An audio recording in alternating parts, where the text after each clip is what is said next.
We are really happy to have Gregory here tonight to talk to us about Rilke.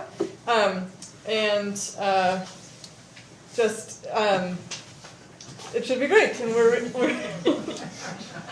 I've been cleaning the driveway for several hours, so my powers of speech are failing me, but we're really grateful to have you and excited that you were able to be with us, and thank you all for coming. So, take it away. Well, thanks for inviting me here, and thanks to all of you for braving the Kingston cold and winter, and yeah, we went through the ice yesterday, and it was quite a trip, wasn't it? Getting there and getting back. So I've given you 3 handouts. One is just sort of like setting the tone stuff, and then 2 are a bit more dense, but you don't have to feel under any obligation to scan through them. They're just for reference.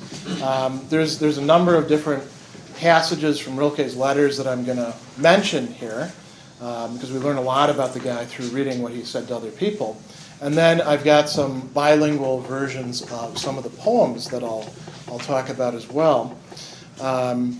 So that's what you've got there. You don't have to feel under any sort of obligation to try to scan along, because we can always come back to this stuff. So to foreshadow the themes of the talk tonight, I picked 4 passages. 2 are from letters. One is from Letters to a Young Poet, which I'm sure a lot of you have read at one point or another, very famous work by Rilke. And 2 are from his early work, the Book of Hours, from the Book of Monastic Life. He was kind of a secular monk in a lot of ways. So the first one says, "Why don't you think of God as the one who is coming, who has been approaching from all eternity, the one who will someday arrive, the ultimate fruit of a tree whose leaves we are? As bees gather honey, so we collect what is sweetest out of all things and build him," build God. The other one, which he's writing to a Jewish friend, runs, "Religion is something infinitely simple, ingenious. It is not knowledge, not content of feeling. It is not duty and not renunciation. It is not restriction, but in the infinite extent of the universe, it is a direction of the heart." And then these are 2 poems, or bits of poems, that I think probably a lot of you are familiar with. The first one is early on in the Book of Hours, and it runs, "I live my life in growing orbits which move out over the things of the world. Perhaps I can never achieve the last, but that will be my attempt. I am circling around God, around the ancient tower, and I have been circling for 1,000 years, and I still don't know if I'm a falcon or a storm or a great song." The next one is a passage that I'm really fond of because of the picture that it gives us of God. He says, "Yet no matter how deeply I go down to myself, my God is dark, like a webbing made of 100 roots that drink in silence. I know that my trunk rose from his warmth, but that's all, because my branches hardly move at all, near the ground, and just wave a little in the wind." So those are very representative passages for Rilke's views on God and religion, sort of fruit that he develops early in his life, and then some from later in his mature years. I'd like to say a little bit about the order and the organization and the motivation for this lecture. When I first pitched this, I was very happy to have a receptive, actually enthusiastic, "Yes, let's do this." My goal is to introduce Rilke, because he's a really unorthodox and inspiring and complicated thinker when it comes to the divine. So I think he fits in really well here. He's somebody I know that for myself, I've derived a lot of fruit for reflection from the things that he's said, and he's played a very important role in my own thinking about God and how we relate to God. So he also has a lot of really interesting things to say on other key things that have to do with the human condition, like nature, or other human beings, or love and death, solitude, and of course poetry. He tells us about the nature of poetry. So what I'm going to do is first I'll make some preliminary remarks, sort of setting some context, and then there's 4 big themes that I want to go through, and you can think of us as sort of spiraling inward getting closer and closer and closer to Rilke's conceptions of God as we move from the periphery towards the center. So I'd like, just in case anybody's not familiar with him, I'd like to do a very brief chronology of, when he was around, how he fits into the modern reflections on God and society and all these sorts of things. That's just sort of an appetizer, you could say. Then I want to talk a little bit about a few remarks that he makes about childhood and religion. So we're starting at the beginning. And then we'll look at a few key ideas of his, like solitude, or like depth, or superficiality. And then fourth, we'll look at Rilke's depiction of God and relations to him. And I'm only giving you a very small selection of the many, many, many things that he says in his poetry and his letters about God. But I hopefully called out the ones that are the most relevant. It's hard to tell with Rilke because the more you read, the more you're struck by all the other things that you should have woven in there. So some preliminary remarks. I'm going to assume that a lot of you are already well conversant with Rilke's works, and probably with the same subjects that we're going to talk about. But I know for myself, the more that I go back to it and think about it, I always find something fresh in Rilke. And so I think we can do the same thing here. He becomes kind of like a companion in the solitude of reading and living, and I find a lot of wisdom in the views that he has on the divine that he gives voice to and flesh to. Now, I'm approaching him, those of you who know me, I'm not an expert in poetry, per se. I'm not a professor of literature, I'm a professor of philosophy. So I tend to approach Rilke, more or less as a philosopher. I'm interested in what is his metaphysics? What is his ethics? What is he actually saying about general stuff? So I probably have a different approach than somebody who's got, more literary training would do, but we can have a great conversation about that afterwards, I think. What I'm going to do in a good portion of this is give you passages from Rilke because he's one of these thinkers that I find very difficult to summarize.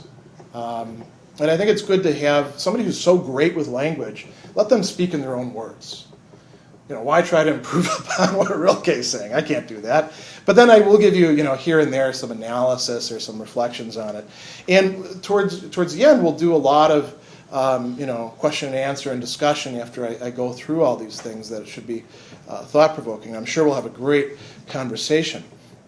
Now, what I'm giving you here is, like I said, just little snippets. The guy wrote over a really 35 to 40 year period, depending on what works you want to count in there. He was quite prolific. His collected works take up a good chunk of bookshelf space. I'm actually only going to bring up some poems from the Book of Hours, his very early work, maybe a little bit from a few other places as well. I'm going to focus on the letters to a young poet and then on some of the other letters that he wrote to other people. I'm not going to tackle the Duino elegies, although they have a lot to say about God and about eternity and religion, and they're explicitly about angels. And we can talk about those more later if we want to, but it just would get too big, too sprawling to try to encompass that. They're beautiful works, but we're not going to do that. And the first thing that I gave you in the letters actually tells you why, it gives me an excuse, in Rilke's own words, why not to talk about the elegies. He's trying to explain himself to Witold von, I'm not sure how to pronounce this, Hulekevich, perhaps. He says, am I the one to give the elegies their proper explanation? Everybody always wants to ask a poet, hey, what does it mean, right? So he says, they reach out infinitely beyond me. I regard them as a further elaboration of those essential premises that were already given in the Book of Hours.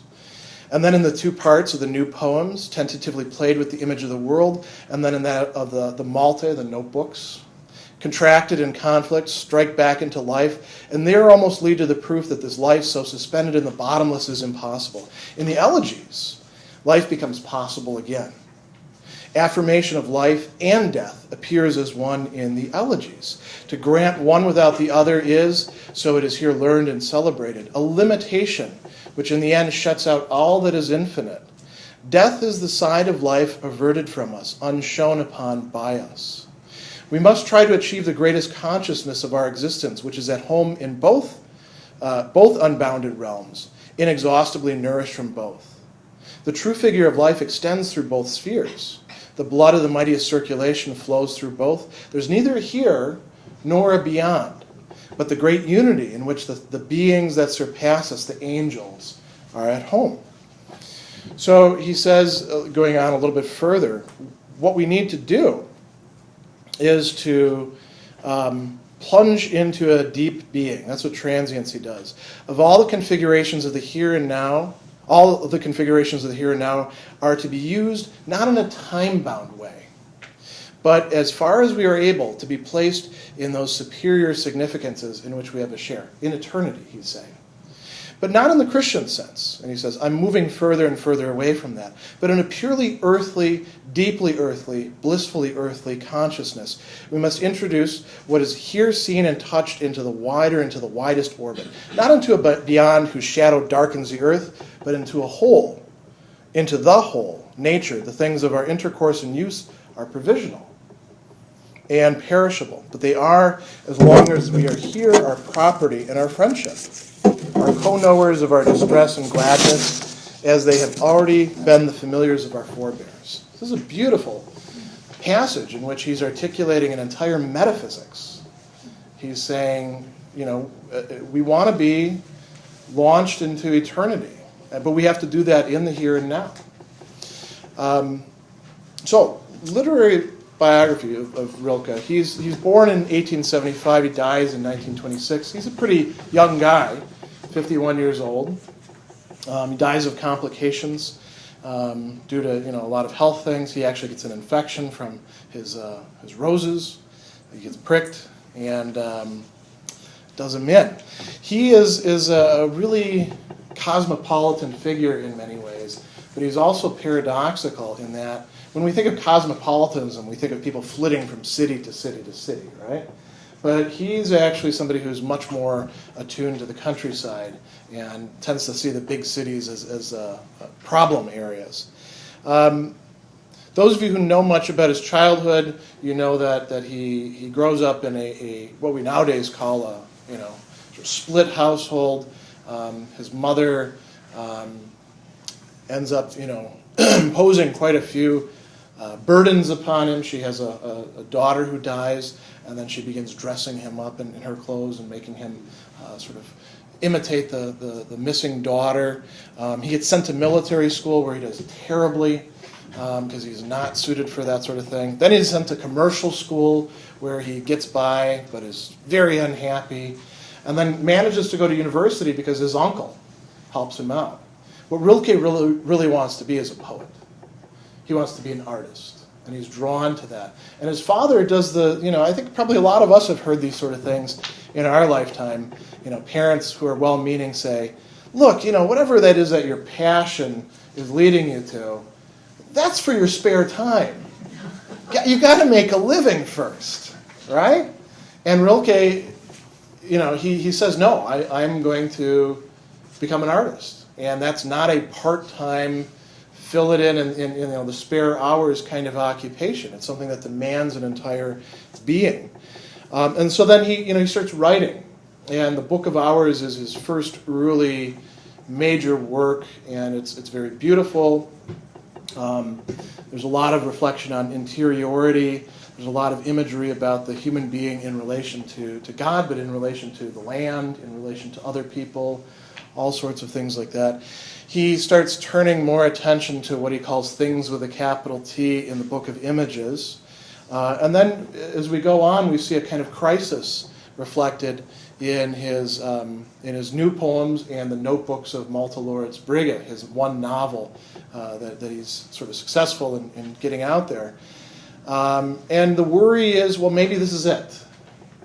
There's this concentration on the world and on human beings. Are we the top of the food chain, metaphysically speaking? Or is there anything beyond us? this is a very modern, worry, isn't it? Because the ancients could have, God or gods or whatever you want up in the heavens, and whatever garbage is happening down here, whatever brutalities we're inflicting upon each other, at least there's some sort of cosmic order. That's gone for a lot of people in modernity, and Rilke has to struggle with this sort of thing. And I think that he goes through a period of being unable to write, and I think that part of what's going on there is he's trying to deal with this. And he comes out on the other side and sort of reaffirms his commitment to there being something divine, understood in a very non-dogmatic way. And then he writes the perhaps his best work of all, the Elegies, these poems about angels. And then the sonnets to Orpheus. He dies refusing to see a priest. He was raised a Catholic, but he doesn't do the last rites thing the way a lot of lapsed Catholics would do.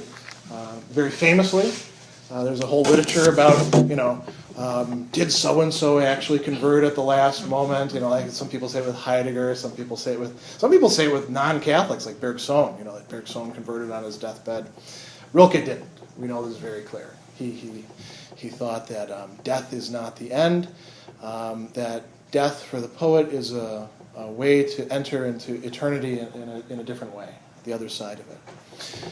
If we look at his childhood and his remarks on childhood, he was a very unhappy child, profoundly unhappy.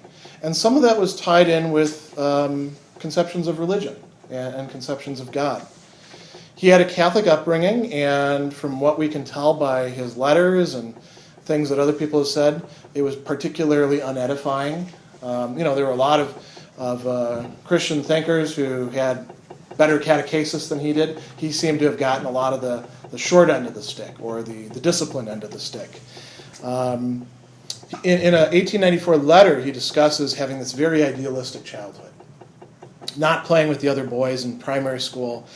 And he talks about an incident that occurs. He was picked on quite a bit.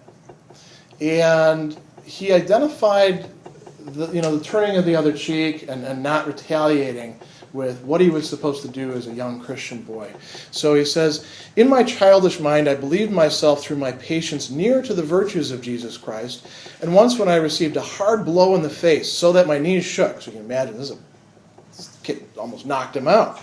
"I said to my unjust assailant in a quiet voice I still hear today, I suffer it because Christ suffered it, silently and without complaint, and while you were hitting me, I prayed my good God to forgive you." And that, stops the guy for a minute, and then everybody breaks out in laughter. It's not something that converts other people, and it wasn't something that was genuine for him. He was trying to put on a sort of catechesis as kind of a mantle to cover himself, but he didn't find it sufficient. And then he writes a little bit later, "It was in that very night in which I was arriving at I don't know which anniversary of my birth, that I knelt on my bed and with clasped hands prayed for death." His childhood was so profoundly unhappy that he did believe in God, and he prayed that his life would end. There's no question there of whether God exists or whether the universe has meaning. It's a question of whether his life has meaning within the framework. Now, later on, as he's able to, you might say, mentor this young poet who's a military officer who wants to see if he's actually supposed to be a poet, he writes, because his friend has said, I don't believe in God anymore. He says, "If it frightens you to think of childhood and the simplicity and silence that accompanies it, because you no longer believe in God, who appears in it everywhere, ask yourself whether you've really lost God. Isn't it much truer to say you've never possessed him? For when could that have been? Do you think a child can hold him who grown men bear only with great effort and whose weight crushes the old?" And this is almost like something out of Augustine's Confession, saying, I had this wrong-headed conception of God back then. He's not saying, avoid childlike faith or anything like that, but the conceptions that we have of God as a child aren't adequate as we move on. And if we try to hold on to them, we risk doing the God in a box kind of theology. A little bit later, he's writing, this is towards the end of his life, he's writing to a young girl who actually had written him at a place that he hadn't lived for 20 years. Somehow the letter arrives there. And he gets it. And he says, well, I'll answer it. So he says, I began with things which were the true confidants of my lonely childhood, and it was already a great deal that I managed without outside help to get as far as animals. These are how he's relating to the world. But then Russia opened itself up to me and bestowed upon me the brotherliness and darkness of God, in whom alone there is community. So I named him at that time too, the God who had broken in upon me and lived a long time in the anteroom of his name on my knees. So he's talking about not a conversion so much, but a realization of where God. Here you go. Thank you. Where God enters into his realm of experience. It's in his trip to Russia, which he takes as a young man with Lou Andrea Salome and her husband, engaging in some kind of, hanky-panky on the way, I think, if I remember right. But he has this religious experience. And now what's really interesting is what he says after that. Now you would scarcely ever hear me name him. There is an incredible discretion between us. Where once nearness was and penetration, there are now stretched new distances, as in the atom, which the new science also conceives as a universe in the small. The comprehensible escapes us, is transformed instead of possession, one learns relation. And thus arises a namelessness that must begin again with God in order to be complete and without evasion. So, towards the end of his life, he's saying, I'm talking about God all the time. I'm just not using that language because that's part of my relation with God. I don't need to name him. I don't need to always be talking about him. So if we want to, as we're moving now into the third big idea, if we want to understand Rilke's conception of God, we also want to look at a few of his key themes that come out in his novels, in his poetry, in his letters, as sort of you think of them as sort of guideposts that he's constantly returning to. So I picked 4 of these to talk about, but I'm actually, in interest of time, going to only talk about 3 of them, and we can come back to this notion of things a little bit later. We'll start by talking about superficiality. Rilke thought that this is a danger for us at any time. It's not as if the modern era is the uniquely superficial era, like, in the ancient period and medieval period, everyone was living these lives of deep meaning, and, the heavens were opened up to everybody all the time. He says, no, that's nonsense. But there are greater dangers in modern society, he thinks. And I think if he were here today, he would probably highlight things that can be very beneficial, but can also be traps for that as well, like social media. It didn't exist in his time, but I think he'd be talking about that now. Or, just the possibility of binge watching on Netflix or Hulu, or these other things that make it possible for us to just lose ourselves in a fabricated world for hours and hours and hours, days. Netflix at least has a button that comes up. What does it say? It says something like, Are you still watching? yeah, are you still watching? Because they care about you. Well, Rilke thinks that modern life brings about, especially city life, brings about a kind of superficiality that keeps us from growing, that keeps us from experiencing what we need to. So, the life and the culture and the activity and the economy that we live in emerges from us as human beings. It emerges from our human potential. But it becomes really easy to live in a kind of superficiality, a busyness, being constantly occupied, a kind of average, as Heidegger calls it, everydayness, in which we can become distracted and lose ourselves. And that cuts us off from the kind of experiences and the kind of quiet and the kind of time that we need in order to grow. So he doesn't talk about it in these terms, but I think it could be very useful to think about this superficiality in terms of consumerism. We've all lived through sort of a time of ever-expanding markets, and there's an app for everything, and then some, if you have your phone, now there's pop-up ads that come up all the time. And what's the great promise of consumerism? Buy this, you'll be happy. Just don't think about things. Get this, and you'll be content, or your fears will be allayed, or something will be dealt with. Things are ready-made, mass-manufactured. They're marketed to us. Rilke thought that sort of life wouldn't be. He's not. By the way, he wouldn't say never go to the convenience store, never buy anything, don't ever watch TV or something like that. He would be saying, look, you got to kind of watch that sort of thing so it doesn't suck you in and become your environment, your model for how everything goes. In one of his letters to a young poet, he says, most people have, with the help of conventions, turned their solutions towards what is easy and toward the easiest side of the easy. Isn't that a wonderful phrase? The easiest side of the easy. Modern conveniences. But it is clear that we must trust in what is difficult. And he says that a lot of people, when they think that they're being unconventional, they're really just embracing another kind of conventionality. So he's got this discussion of young people and falling in love and what's going to happen after that. He has some really wonderful things to say about love. But he says, no area of human experience is so extensively provided with conventions as this one is. There are life preservers of the most varied invention, boats and water wings. Society has been able to create refuges of every sort. Questions of love, even more than everything else that is important, cannot be resolved publicly and according to this or that agreement. They are questions, intimate questions from one human being to another, which in any case require a new, special, wholly personal answer.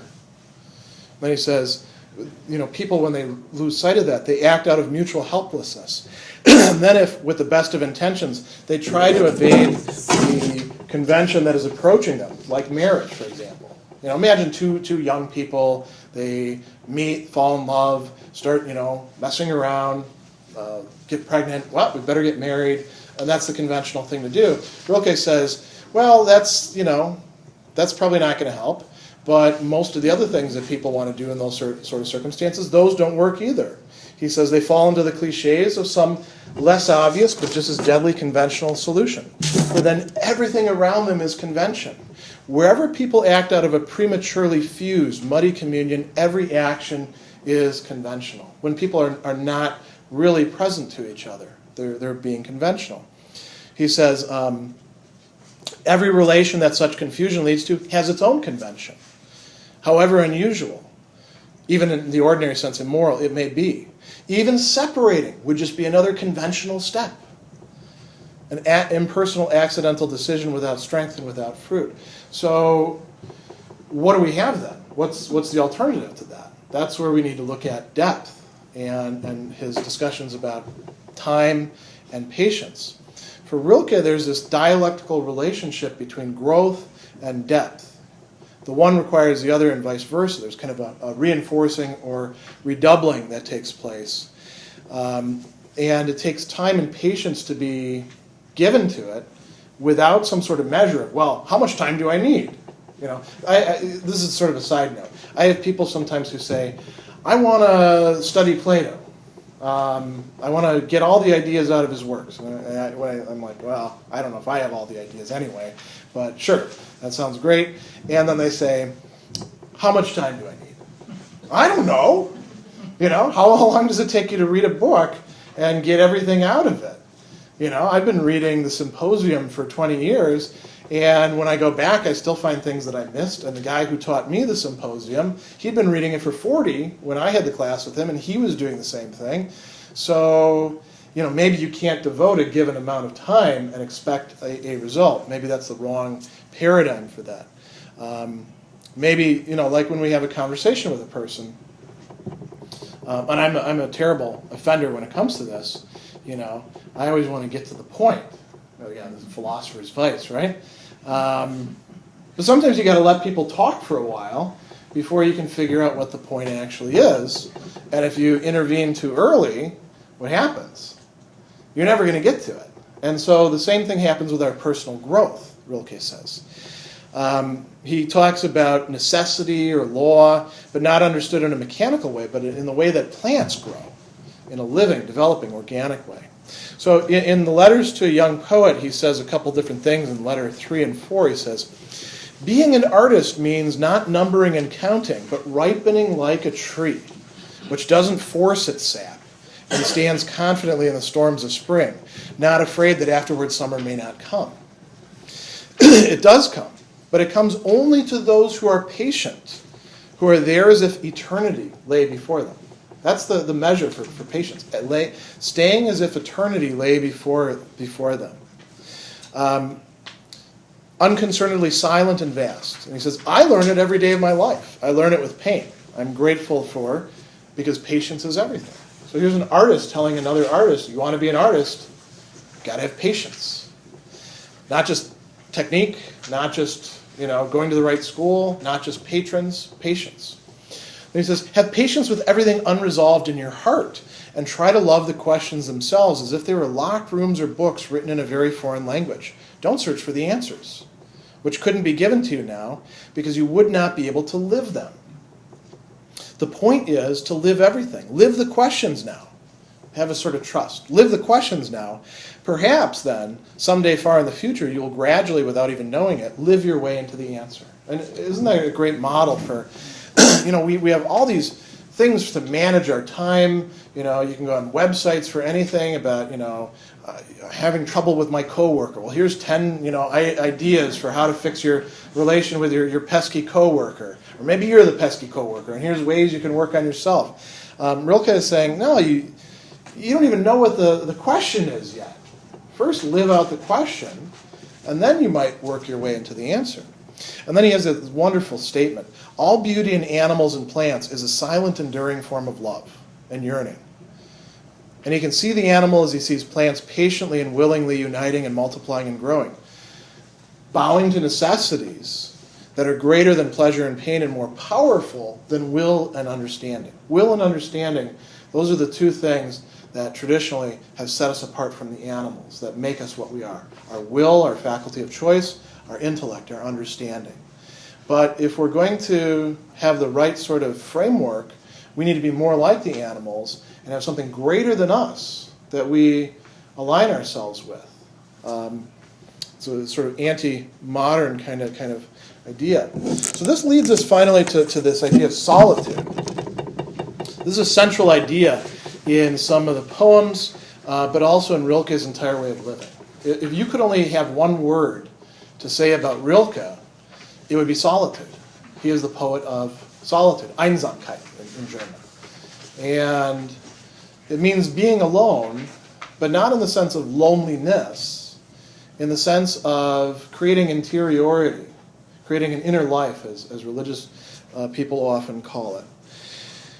So he counsels this young poet about the need to develop solitude, and he talks about it very much in terms of spatial metaphors, like vast distances within yourself. Like imagine having a Russia within yourself. That's the kind of solitude that he's counseling. So it's not a withdrawal, and it's not a retreat, it's not a negation. It's actually something very positive, allowing development of depth. You have to have space in which you can actually develop, or you can't do it. It's too cramped. So, what does this have to do with God? Talking about this lecture. In one poem, he actually talks about God as being the second in our solitude, being the one who accompanies us in that.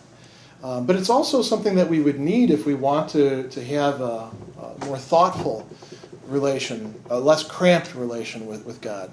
And it requires time and patience and endurance and suffering. If we're going to measure it by the conventional, we're going to totally cut ourselves off from any possibility of developing what he's calling solitude. So there's no roadmap for it. There's just sort of general guidelines.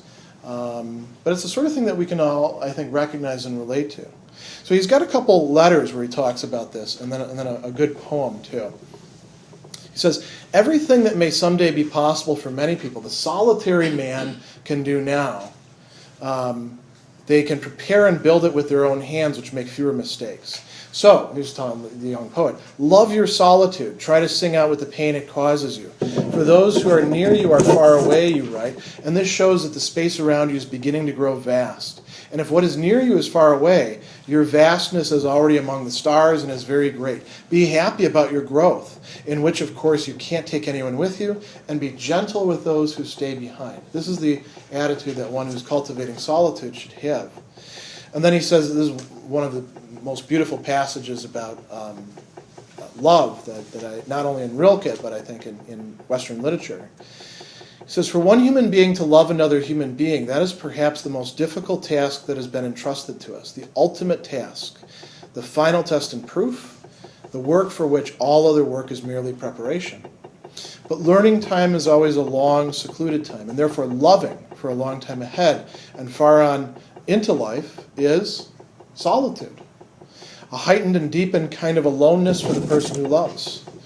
It is a high inducement for the individual to ripen, to become something in himself, to become world in himself for the sake of another person. It is a great demanding claim on him, something that chooses him and calls him to vast distances. And then he talks about a kind of love that is two solitudes, protecting and bordering and greeting each other. This is what he had with his wife. This is what he counseled this young man to have. This is what he talked about with other people. The idea is, unless you know how we often say you can't take care of somebody else unless you take care of yourself. It's that's sort of a trivialized version of what he's talking about here. Or we say you got to love yourself first before you can love another person. With Rilke, we have to open up this space within us before we can relate to others and be ready to love them, to engage with them. We have to ripen. So now this is a really interesting remark. He's talking to the von der Heitz. He says, there's perhaps nothing so jealous as my profession, and not for me a monk's life in the close association and isolation of a cloister, but rather I must see to it that little by little I myself shall grow into a cloister.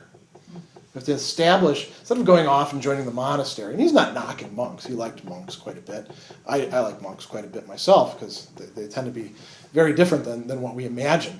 And it's a tough life, A lot of them do actually know a lot about God, a lot more than I do. I know that from experience. But he's saying we have to build a cloister inside of ourselves. So stand there in the world with walls about me, but I with God and the saints within me, with very beautiful pictures and furnishings within me, with courts around which move a dance of pillars, with fruit orchards, vineyards, and wells whose bottoms are not to be found. This is a religious conception of solitude. Rilke is really like a monk for modern times in many respects. His poem, The Solitary, talks about having a world and not being able to share it with everybody else. The things of that world, says, into my countenance reaches a world that is perhaps as uninhabited as a moon, but other people let no feeling be, and all their words are already occupied. That's that realm of conventionality. Things which I brought back with me look so strange compared to theirs. In their great homeland, they were wild animals. Here they hold their breath in shame.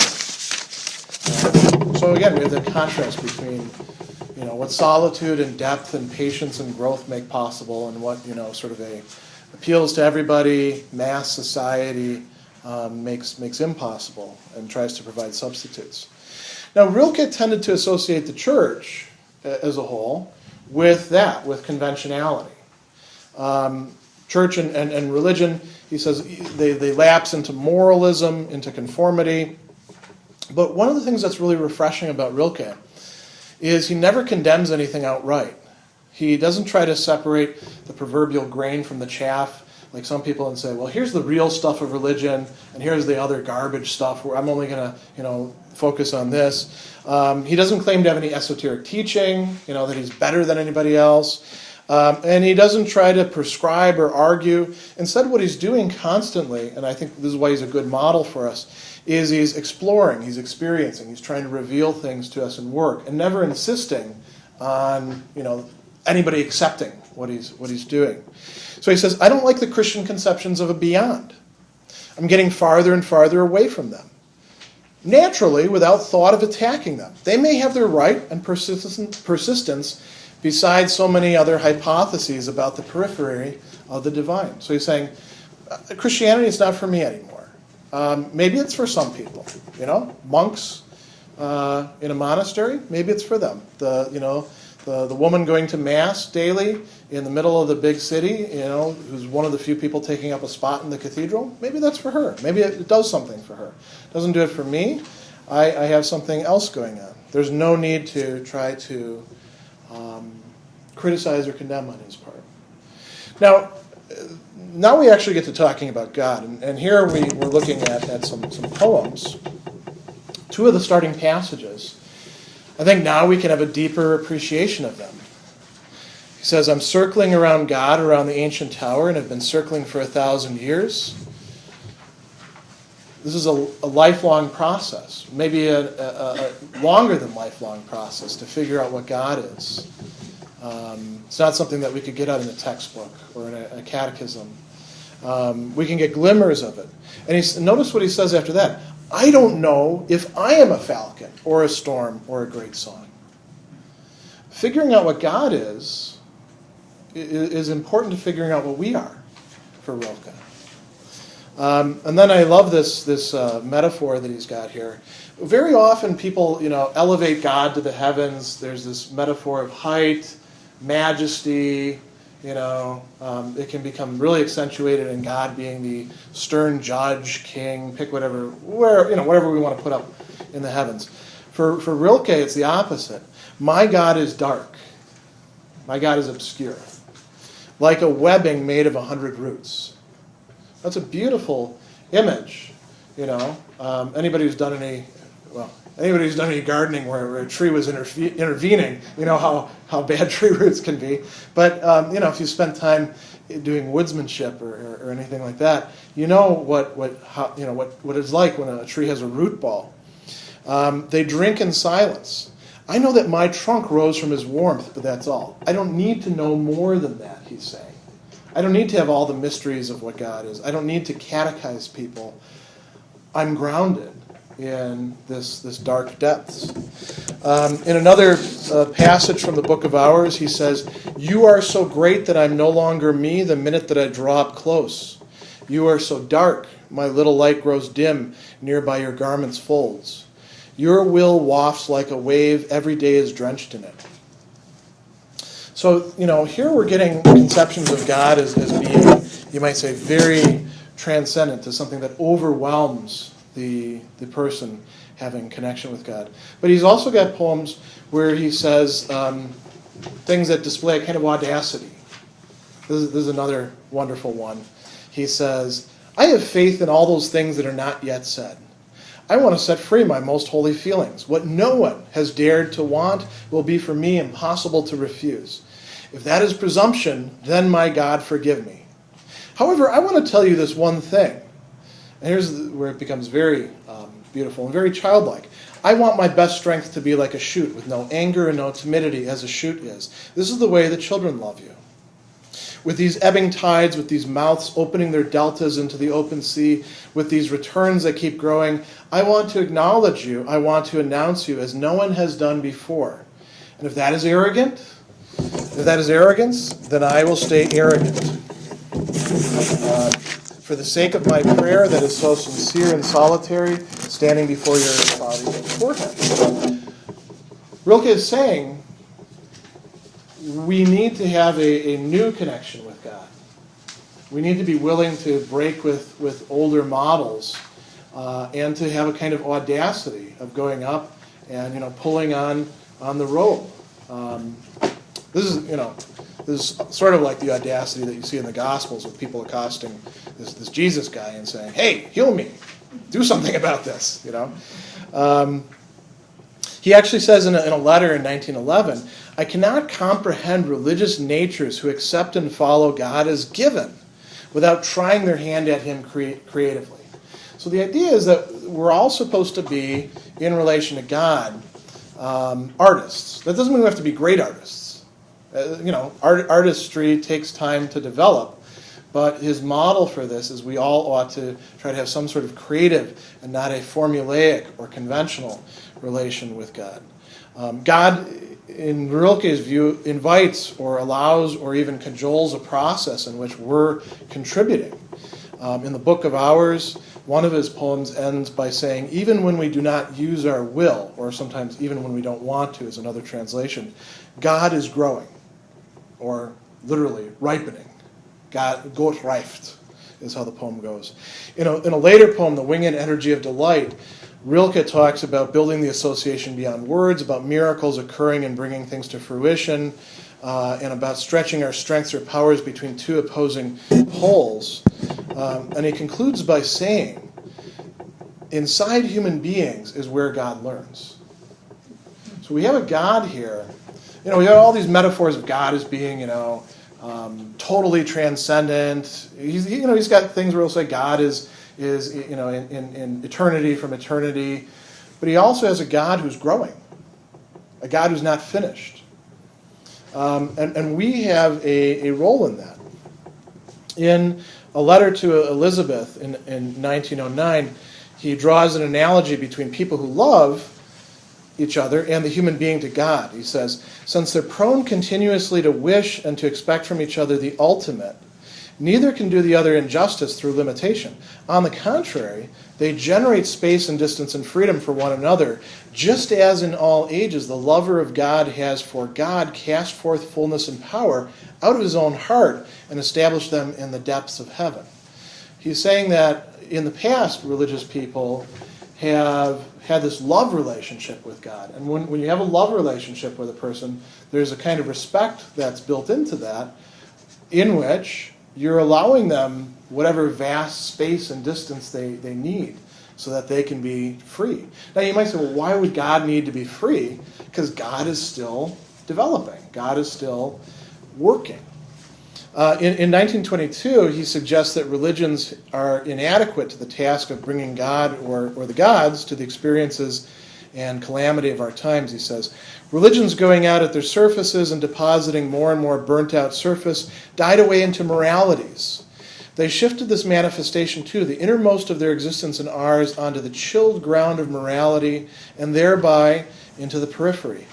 And then he suggests, little by little, people will see that it's here, not in the social or economic realm, that our great contemporary calamity lies.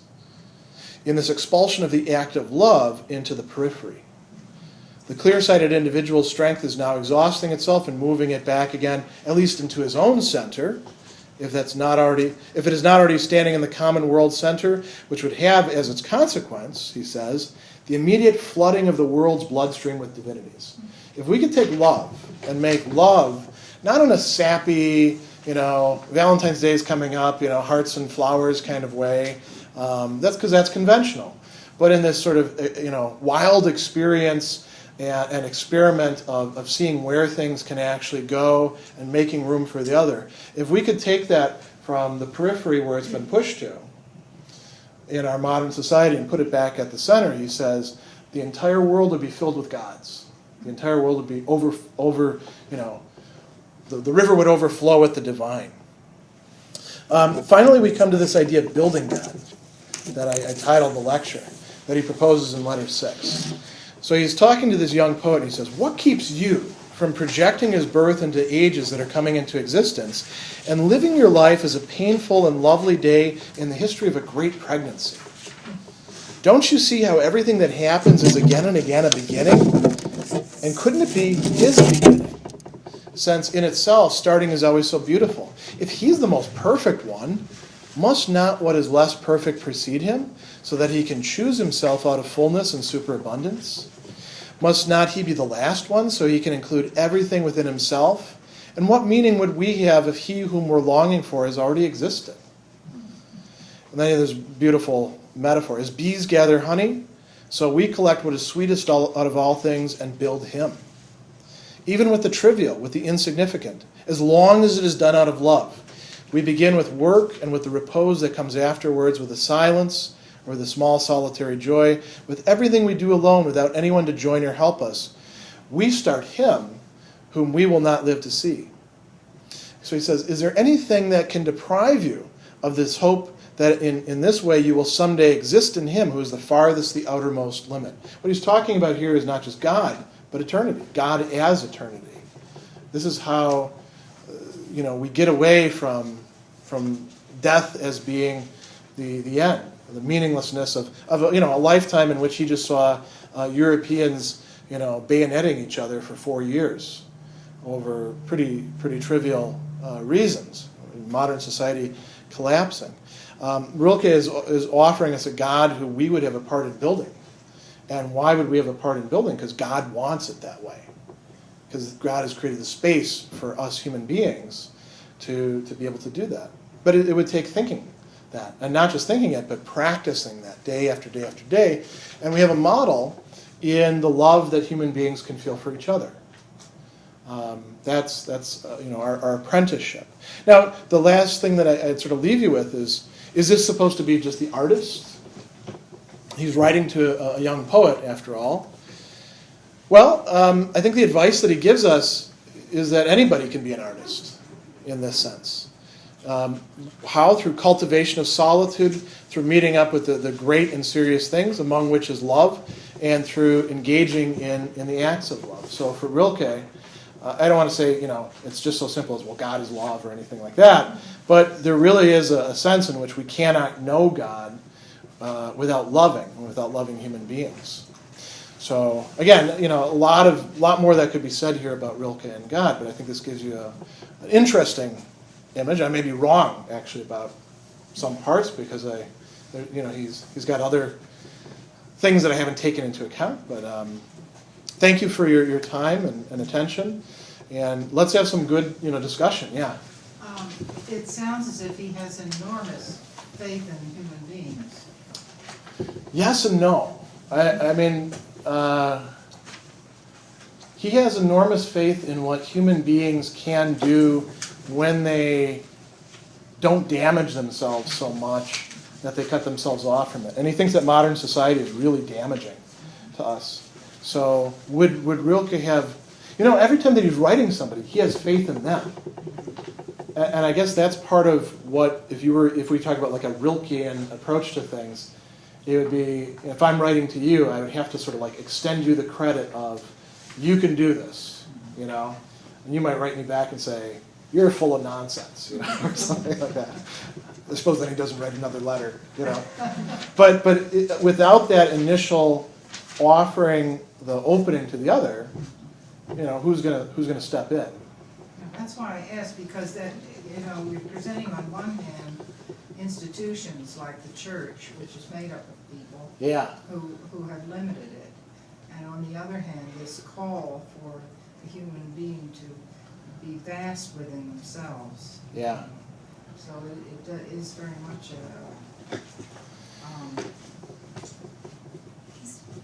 Go ahead. He's really just saying, think for yourself, be imaginative, don't be afraid, don't follow all of these, in religious circles, they have all these rules and regulations. Be arrogant, go out, and I think that's what he's saying. Yeah, and you see a lot of religious people who do precisely that within their organizations. They'll be the ones to say, yeah, I know that the canon law says this, but I got to feed these people, because they're hungry and I love them. And that happens in format after format after format, that you find people doing that. I mean, St. Francis is a great Rilkean kind of character. Manages to found an order, and he actually disciplines some of his guys, kicks people out when they're doing the wrong thing, but he's just totally inhabited by love. And he scares the hell out of at that time, scares the hell out of the church authorities as well. Franciscans almost got, some of them, the spiritual Franciscans, did get condemned. Did what? They did get condemned. There was a split within the Franciscans. But yeah, there's this, it doesn't have to necessarily be religious too. There could be other forms of conformity that would be holding us back. Like I was saying, consumerism, That could be religious too. I remember going to Fatima once, And it's an interesting place. I've never seen so many religious items for sale in my life. And you can get any sort of thing that you want on a rosary, you know. Some of them, you know, kind of going against the spirit of the place, you know. And you think that what got that going? Well, these kids are supposed to have had a vision, and it wasn't a vision of let's build this massive edifice and have tour buses, you know, and masses on the clock. I'm probably going to get myself in some trouble with some viewers, you know, have gone to Fatima as well. But I mean, Rilke's point is this conventionality is just deadening. It keeps us from having any real relations, you know. So, yeah. This is a prosaic question, but could you describe what kind of relationship he had with his wife? How they practiced his idea of love? Yeah. She was an artist too. Yeah. And they would create space for each other. They lived separate quite often. They had a daughter together. But you can see this in his letters where he's talking with some of her friends and he's reflecting on his relationship with her. That, you know, his main idea was she had to be able to grow. She had to be able to grow, to be able to be who she was. And she was, you know, it'd be one thing to marry somebody whose idea of growing is, I'm just going to, you know, take care of this business over here. That's pretty predictable. Artists, you know, much less predictable about what they're going to do. Yeah. I mean, he's loving like that with his other people that he's writing to as well. So it's not just restricted. You could talk about this in terms of friendship. I think he focused a lot on the male-female relationship. There's no reason to think why that couldn't exist in friendships.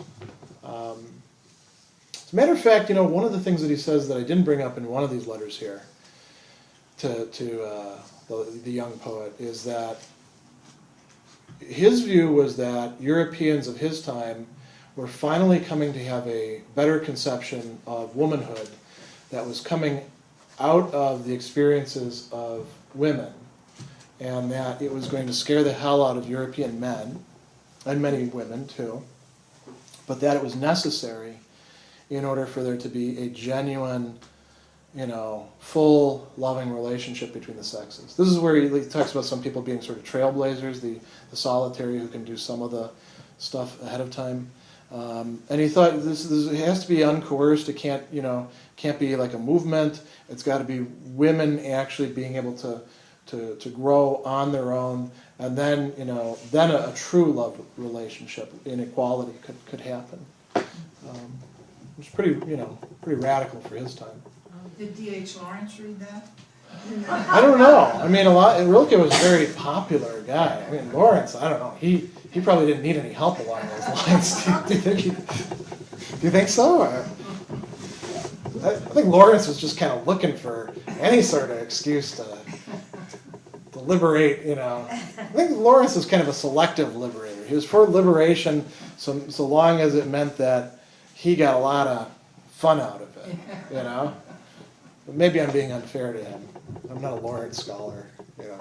So, yeah. I find it fascinating when you see a movie about a very conventional couple, or a couple that doesn't seem to have much going for their life. You know, maybe they're just living in a trailer park, and you know, and he's a drunk and she is, and so on, and because the movie is focusing on them, and because the film is focusing on them, you see so much. You see so much emotion, you see their eyes, you see things they do, and sometimes you even gain a little seed of philosophy in something that they say, and that kind of concentration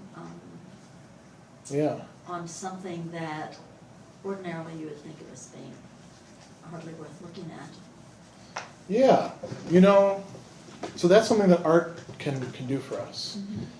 Same thing happens when we read a story, about somebody we don't have any idea about, but somebody's recalling in a memoir or something like that, and now we know that person a bit, because the artist cared enough to depict well what was. It's probably a little bit easier with a camera, because you don't have to do. Because you see so much. It's not even just the words, but you see the action. You see their expression. You get to see that there's real emotion and feeling, in spite of the fact that it's so, I guess you could say, conventional or so almost unimportant. Yeah, I think a lot of people are trapped in conventionality because they're forced into it one way or another, or they're drawn to it, and then the more that you do it, like habits, it's sort of like putting on a mask that eventually becomes the face. It conforms to the face, and then even when you want to break out of conventionality, because you see this with some people who are very rigid, and they're experiencing some emotion, and they're unable to articulate it, because what would Rilke say about that? Just be open to them. Maybe try to create a little space for them to do that, and if they can't, then feel sad for them and love them anyway. I think, for example, about something that I did when I was much younger. The night that my grandmother died, and she lived to be 92, she died at home. I was very close to her. I spent a lot of my lifetime with her. She was the one who taught me how to pray, actually, too, when I really needed it. And I don't know what I was really thinking. I felt like I wanted to, say thank you to her at the end, because I thought that's the one thing I should say. And I figured, well, I'll say it in the morning. And of course, she died that night, But the reason why I told myself I'll say it in the morning is because I felt a kind of, not reluctance, I wanted to say it, but I also felt a kind of, let's keep things calm. I don't know what to call it. And lots of people go through these sorts of things. And I regret not saying it, because that was the one chance to do it. And there's so many people that go through that constantly. You can see the yearning in their eyes to say something, and they're not able to do it. Couldn't you also look at it though that since she is the one who taught you first to pray, she knew that you thank her every time you say a prayer? I mean, I think that's part of what, that's good. He'll take that. I think that's part of what's being said here too, is that, every time I read Rilke, I find a new reason to remember why I love him so. Yeah. And it's the lack of thinking in the way that he inspires one to think about love or about life or about practice that makes my days terrible when they're terrible. It's not just that there's other things like convention or circumstances or all of these other things that get in the way. Yeah. It's that I also know that there's this other thing that I'm not doing with that time that becomes its own kind of torture. And so once you're sort of exposed to it, the lack of it can be just as painful as not having experienced it. So it's like, I don't know. You mean being stuck doing things, knowing that the depths are there, that you could be... Yeah, like your soul yearns to build God by loving another and all of these amazing things, and but you gotta to be the falcon and everything, but you've got to show up and, teach Moodle lessons, Yeah, I think you're right.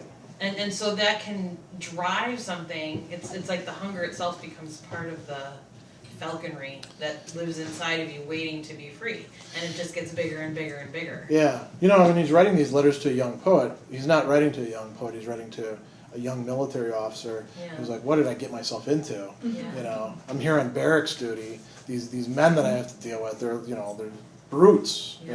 Armies back then, being an officer was not a treat. And he's doing, and Rilke gives him some counsel about that sort of stuff. He says, well, even look at your life is full of conventionality because of your profession, he says.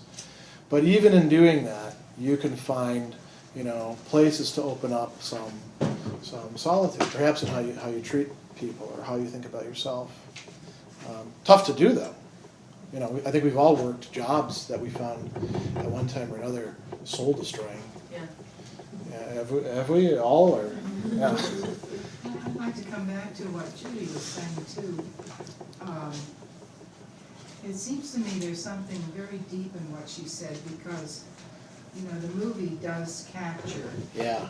Or, for example, I'm thinking of the pictures of the people in the Deep South during the Depression. Yeah. You would have to say, now surely those lives are very narrow and very restricted to conventionality, and yet the camera has captured something very deep in them. Yeah. And so I'm willing to bet that we all have that. Yes. And that it's there to be tapped, maybe not as broadly and as widely as Rilke would have it, but that at times when we need it, it is there. Yeah, I mean, Rilke would love for everybody to be able to do that.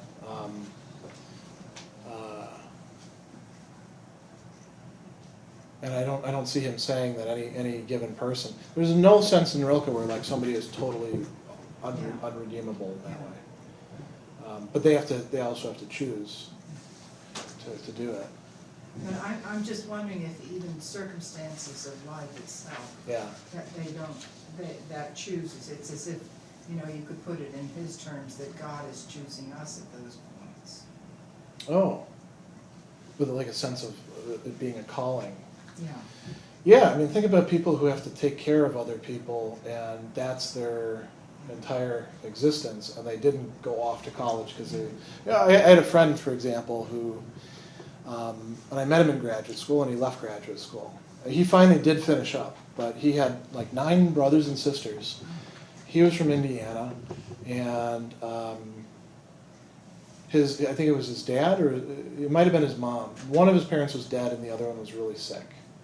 And none of the other brothers or sisters who lived near them would take care of the parent.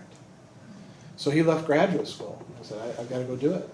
You know, he was an Augustine scholar, a good Augustinian, and he just sort of disappeared, and nobody knew what happened to him. And then I saw him on the internet years later and realized that he'd finally gotten his degree. But he could have been taken care of. That could have been the end of his studies forever. You know, and people do that. You know, St. Augustine actually says something kind of interesting about that. In On Christian Doctrine, he talks about old women who know far more about faith, hope, and charity than learned theologians do, not because they've ever read any scripture, but because they've practiced it, they've lived it. And so there's certain things that by doing them, we experientially we learn about them. Certain realities, like the reality of charity or love. We don't, you know, we can learn a lot about love, I guess, by reading the Symposium or finding some self-help book about how to love yourself or how to love your spouse or something like that. But you can also learn a hell of a lot about it by actually loving somebody, and then putting up with their nonsense and continuing to love them. You probably learn more that way, And none of that is, another thing with Rilke too, nothing is lost. We do exist in eternity for Rilke. Whether we realize that we do or not, it's a whole different ballgame. What we make of that is different. What do you mean by nothing is lost? What it says? So, if there is an eternity, all time is within eternity. So, the past. Great example. I'm 44, and so if I take myself when I was 14, I looked very different than I do now. I had a whole different set of expectations about life. If you had told me that I was going to be like giving, lectures on philosophy, I would have told you you're crazy. I was going to be a mercenary. So you not making a lot of wages. Mercenaries are supposed to make a lot of wages. Now, that boy back there who I look at and I'm like, wow, that kid was, full of nonsense. I look back at my old self, and there's some things that are kind of endearing. Andy, we would know more about what's endearing because she went to high school with me. But I look back at it and I'm like, wow, that kid is just, I'm so glad I'm not that kid anymore. But that kid still exists.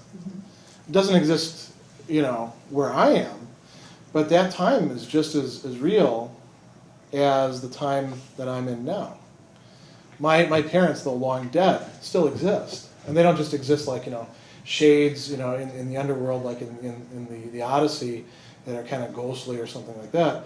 The dead, Rilke says, are still with us. They're with us as the dead, because their time is a different time than ours. Interestingly, in the Dunio elegies, the angels are the ones who can go back and forth between these. He says that the angels don't see the living as the living and the dead as the dead. They see just living, because they see from eternity. Does that make any sense? Or? Well, can you give an example of how we experience the dead then, and what sort of? Well, maybe you said the fact that you prayed.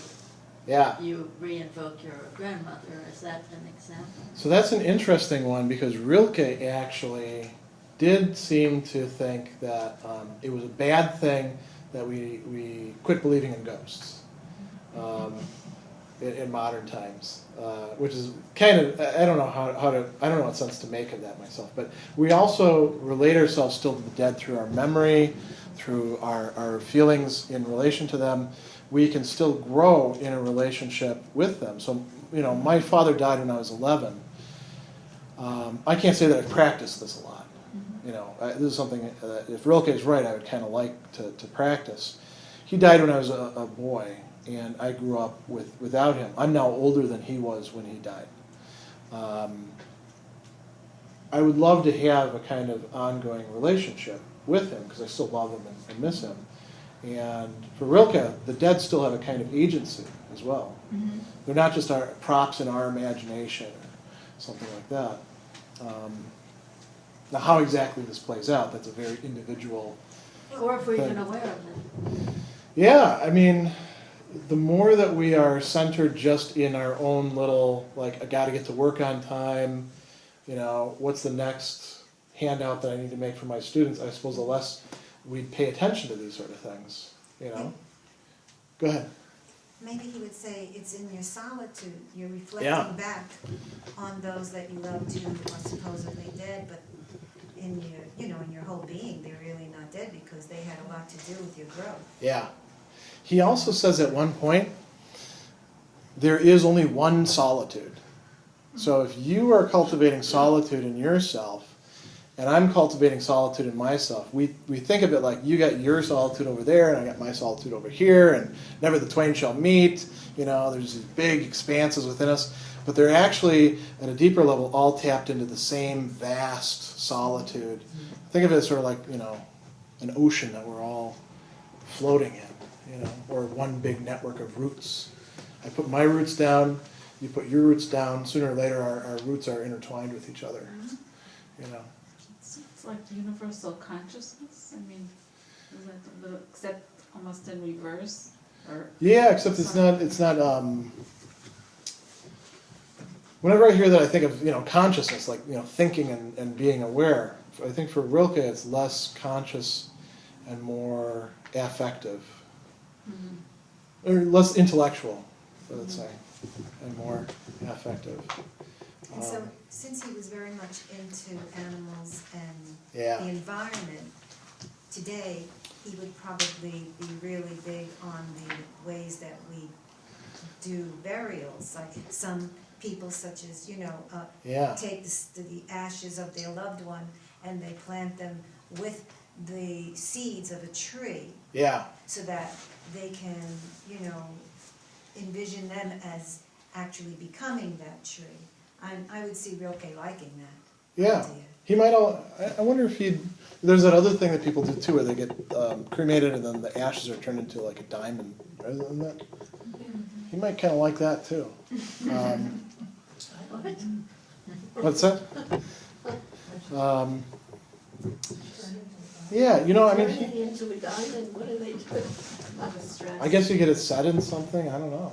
There's all this controversy because people have created a whole mythology around it where it's like, Really? there's a blue in the diamond, and they're like, oh, it's just like the blue of their eyes, but Oh. it's, you know, it's actually all the various toxins and things that are in the system that create different embers. Yeah, I mean, it's you Wow. really have to want to believe, you know, if you're having the ashes compressed Yeah. into carbon. But you know, going back to talking about animals and nature, that's something where we've lost a lot of connection. You know, the more time that we spend in front of screens, the less time we're, you know, out in the environment. I suppose you can look at your iPad while you're sitting by a river or something. And you're not looking at the river unless you're taking a film of the river. We go to concerts, and one of the things that you see at concerts that's really interfering with the concert experience is a sea of people with their phones filming the song. And I got to admit, I'll do like 2 or 3 of those during the show because I want to have, you know, a little memento. But there are some people that are just there the entire time, and they're only watching what's happening through this little box. And if you're stuck behind them, there's the lights and the band and all that. That's pretty cool. And then there's this like ocean of little blue rectangles in front of you. You know? Yeah. So, speaking of nature and his idea of God becoming, Yeah. is there a relationship between his ideas and process theology or process philosophy? So the simple answer is no. There's no like direct connection, but I think that, and I don't know that much. You know, I know Whitehead, and I know a little bit of Hartshorne, and I don't know the field of other process theologians and philosophers enough to say whether any of them looked at Rilke. But it certainly seems like he would be a guy that would be an interesting source for them to look at, because there's a lot of connections there. The idea of process philosophy. So the idea is that instead of having a static conception of God, like traditional conception, God exists before everything. God creates time, creates the universe. He's still kind of outside of it, intervening if he wants to do miracles or stuff. It's that God is not yet finished, and God is somehow connected with the universe. And there's different accounts for how this happens. But God is developing towards better and better and better and more. You might say God is becoming more and more God as time goes on. And usually it's framed in part through human beings and what we're doing in society so that we play some sort of role in it. So if we act like a bunch of jerks, we're impeding God's progress in a way. Is that assuming that the people are getting better and better? Yeah. Well, that's the thing. Well, It's pretty people are getting bad. better, so is God. Yeah, people aren't getting better either. Yeah. I see. It Yeah, goes I up mean- and down like the stock market. Yeah, I mean, you're right. That's a big assumption, and The boy is he pissed. But I mean, if you have that point of view, then your job is to try to make things better, and try to tell other people, hey, knock it off, and work on yourselves so that things will get better. It's a more, how can we put it? It's a much less quietist approach to how screwed up things are. If you have the view that like, well, God's going to just come out and in some incomprehensible way wipe the slate clean and fix everything, you don't need to do anything, right? Just stay out of everybody else's way. But if you really think that whether God is able to fully act out what God wants to do depends on us human beings, for a lot of people it's kind of heretical, but I think can actually make sense in a traditional theist framework, then you got to do stuff, Yeah. It's sort of an evolution.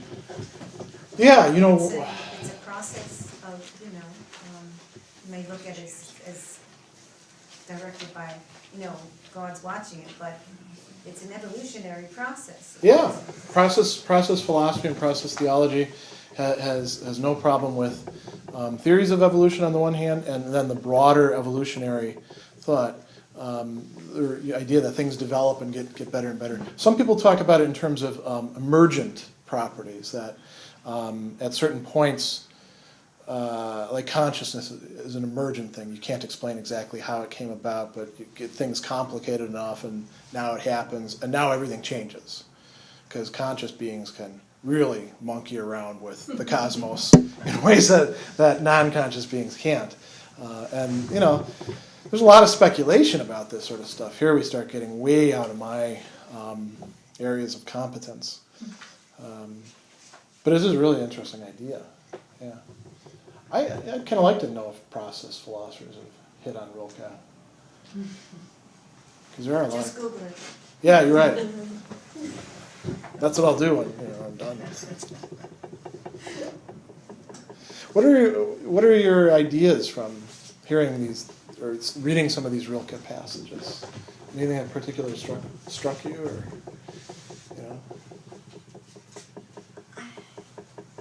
I mean, I'm not a believer. Yeah. So, but I agree with, the idea of being imaginative and not sticking to rules necessarily all the time, thinking for yourself. All of that, I agree with him. I think that's what needs to be, to find who you are. And he's really saying be honest with yourself so that you can be honest with others and truly open up and love. Yeah. Hands until you do that. And I agree with that. So. Yeah. I'm interested in the thought about that perhaps ghosts would be of some value to us, and we miss out on the value by not having them be part of our thinking, maybe. I mean, kind of like Shakespeare, and they become the conscience, people's conscience, or people's guide in a way. Although Hamlet's life would have been a lot easier if his dad hadn't come back in some respects. Well, in some ways, whether you want it or not, they come back and punish you, or to, not let something slide. Yeah. Rilke talks about it in the Letters to a Young Poet, in the sense of modern society has. He also thinks that our like sort of inattentiveness to God has the same kind of roots as not paying attention to ghosts, or just like the whole range of what doesn't fit into our expectations. If we wanted to put it like in consumerist model, if you can't measure it and market it, it doesn't exist. And there's so much that gets left out when we narrow our perception that way. So it's can be sort of maybe lazy to be an atheist or something. I think to be certain kinds of atheists. There's a kind of doctrinaire lockstep atheism that is just as militant as any sort of fundamentalist, Christian thing. But that's not all atheism. There's some people that are like somebody like who I particularly like along those lines is Albert Camus. He was an atheist. And I don't agree with him about his atheism, but he focused constantly on how can we be decent people, And he talked a lot. He focused on love as well. Interestingly, it was Sartre who's kind of compared to Camus. I'd always take Camus over Sartre if I had to hang out with either one of them. But Sartre really liked the notebooks of Malta Loritz Briggen. Camus thought it was a terrible work. He liked Rilke's poems, but he didn't like the novel. But yeah, it's a certain kind. There's also a kind of atheism within theism itself. When people become too doctrinaire about what God must be like or what a real religious life must be like, and they can get it out of some sort of textbook. I run into a lot of fellow Catholics like this, unfortunately, where you're like, man, there's actually a book called "Your God Is Too Small," which is a great line for that sort of thing, where you're like, if that's what being religious is, I don't know if I want that, you know, because it's, again, we could contrast people like St. Francis, you know, or St. Augustine, where they have this wonderful interior life, or Rilke. Rilke is one of these kind of guys who frankly, he's not a Christian, but I derive more nourishment than I do from reading a lot of Christian theologians out of reading Rilke as a Christian. So, yeah. Then again, I had a mom who said that watching The Last Temptation of Christ helped renew her faith. Yeah. And she would watch it every Easter. That was like a ritual in our house. At the same time, people were protesting the movie. You know. So. I think maybe you didn't want to say thank you to your grandmother to keep her alive. Yeah. And that maybe the pain was that your belief that not putting an end to it didn't work. Yeah. Does that make any sense? I don't know. I think it's just I didn't. The only reason I wanted to say it was just out of gratitude, and How old I missed the boat. You know. What's that? How old were you when that happened? I was in my 30s. Oh, when she died? Yeah. Old enough to know better. Old enough to know better. I thought maybe you were much younger. It's a tough thing to say. I mean, Yeah. I was with my grandmother when she died, and I told her it was okay to go, and she was going, and as soon as I said it, I regretted it. Like, somehow, if I hadn't said that, she would have held on a little longer. And I think that's what she's saying. Yeah. Is that when you do that, when you, that thank you, that acknowledgement of a gift given, Then you let them it go. ends the gift a little Oh, But yeah. it didn't work. bit. Yeah. She was at the point too where she'd outlived everybody in her generation, and she had been saying for a long time, "Why doesn't God just take me?" I'm kind of, and we'd be like, "Hey, what about us? We're your family too." But we could, she was missing all these people, and so she was really ready for it. She was a great lady. Yeah. So I really love this idea of God as roots. And Oh, yeah? darkness and everything. Because there's this obsession with light that I Yeah. think is theologically problematic. Not to mention harmful to the world. But so anyway, I love images of God that are about darkness. Yeah, he has a lot like that throughout. I mean, the whole Book of Hours. There's a nice translation of it where the translator titled it "Love Poems to God," because that's what the Book of Hours is, and you get a lot of characterizations of God in that. But that's really a good metaphor, because we're all in darkness, whether we believe in a God or we don't believe Yeah. in a God, because we really do not know anything. So Not when we think it through, yeah. and not, Yeah. I mean, really, there's really, we none of us, we shouldn't be that arrogant to feel including atheists, whatever. But, so I could see where he would talk about that, Yeah. being that darkness. But I don't hear the darkness only as, there is a mystery to it. Yeah.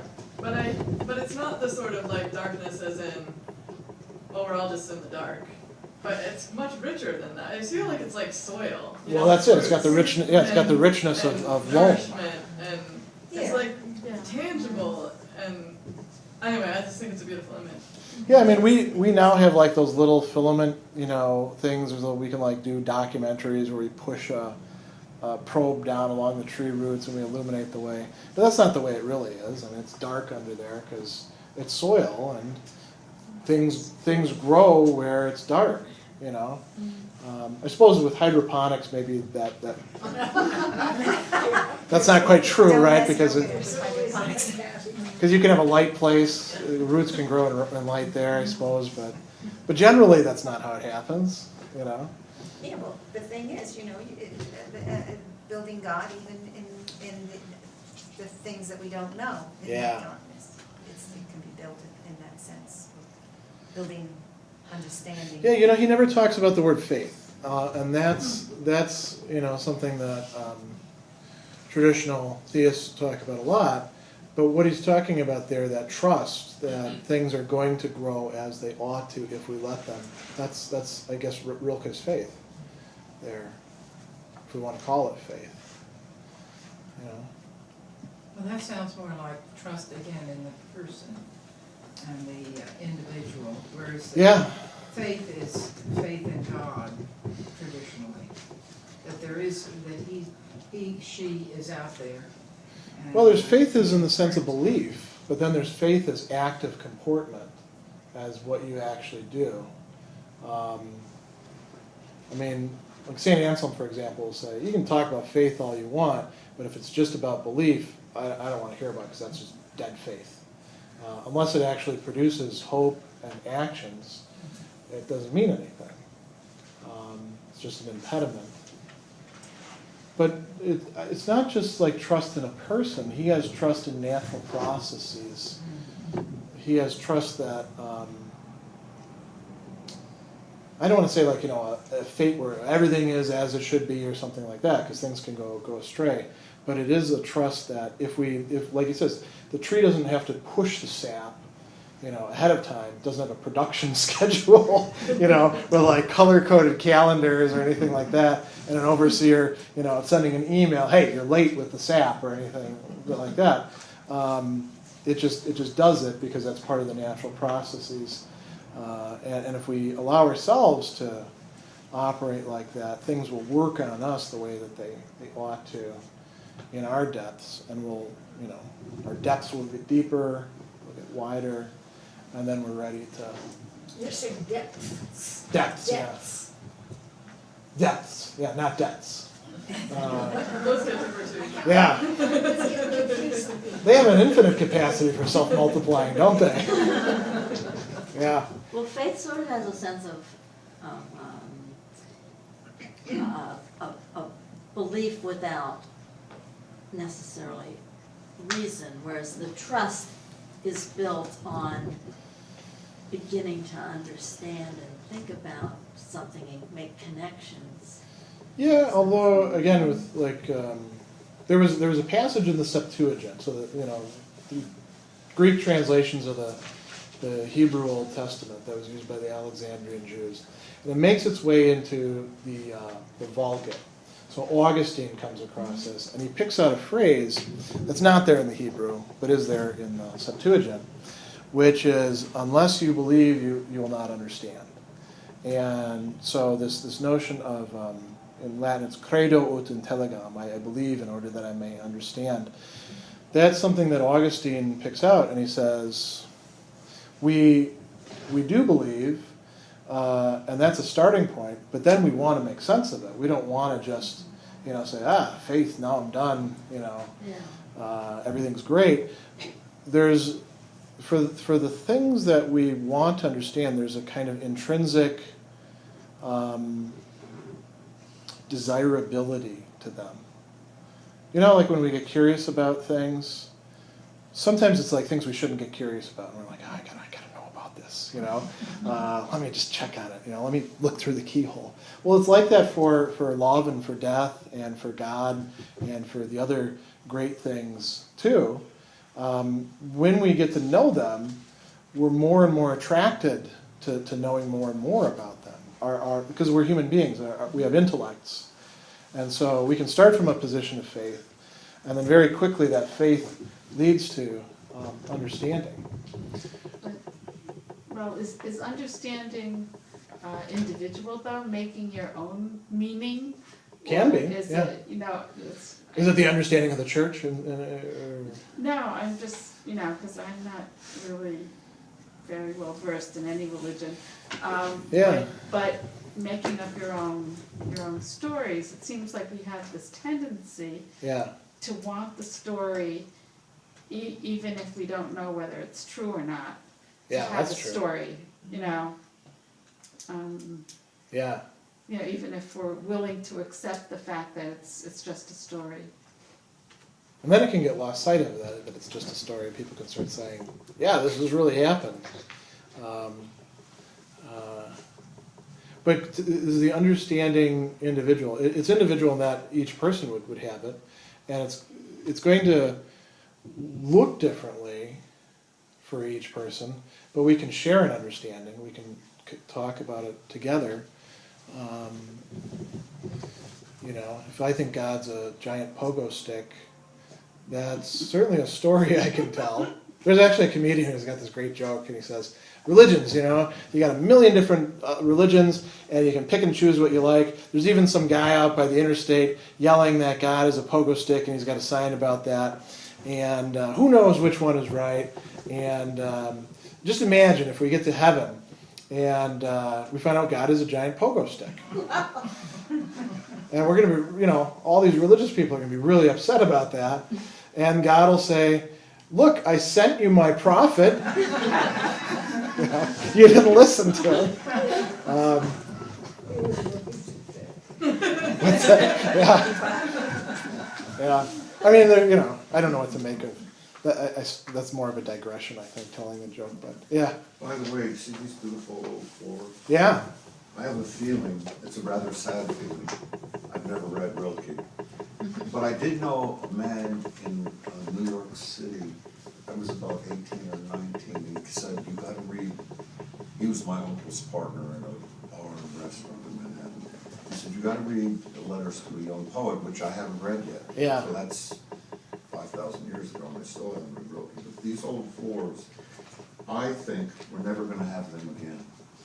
These old farmhouses. Oh, you mean we're people... never going to have them again because we cut down all the trees. And even if we do have new floors made out of this kind of wood, it won't be the same. You're right.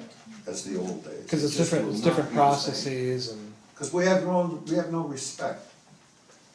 There are some artisanal. We have no respect things. for anything someone told me, but I don't think that's that bad. Yeah, I think you're probably right about wood floors. You know, there's still some arts where people are really painstakingly practicing, like mosaic creation, you know, but that's a lot more elite culture than hardwood floors that we can all easily relate to, at least in this area, you know. Yeah, I think... Well, we don't have respect because most people, like we couldn't afford to get those floors that were made years and years ago. So, you know, if it's not marketed or whatever, it can't be. You know, when people often end up getting them is by accident, because somebody else has covered over a beautiful floor with carpet in the 1970s. Yeah, or linoleum, yeah. And then you tear it up because you're going to get rid of it, and you find a wonderful floor.